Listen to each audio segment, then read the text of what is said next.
Je vous remercie. Merci. Sereine Mauborgne. Merci Monsieur le Président. Bonsoir Monsieur le Ministre. Encore une fois, merci à tous nos collègues pour la qualité de leur travail.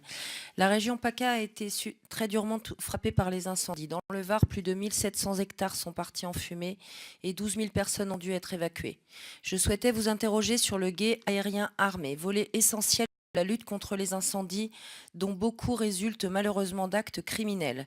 Le guet aérien repose sur la surveillance ciblée de zones identifiées à risque sensible et actualisées par des équipes d'experts déployées en local.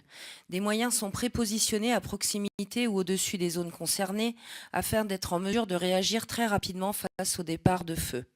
60 départs de feu ont été traités dans le Var pour la seule journée du 26 juillet 2017, lors de votre visite à Bormes-les-Mimosas en compagnie du Premier ministre.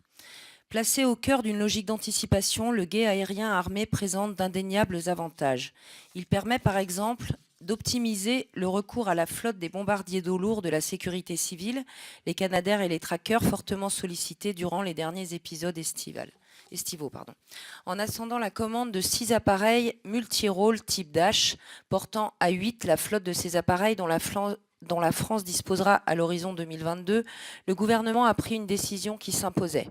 L'investissement est conséquent, mais il était nécessaire au renouvellement des moyens capacitaires de lutte contre les gros incendies.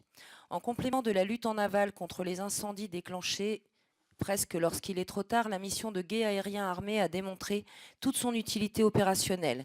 Mécaniquement, plus nous nous appuierons, le volet préventif, réaction immédiate, moins nous solliciterons les moyens lourds de la flotte aérienne, avec à la clé une optimisation des coûts de déploiement et de maintenance.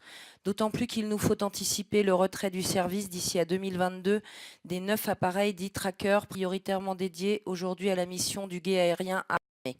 Certains types d'équipements ont démontré toute leur utilité dans le cadre des missions de guet aérien armé.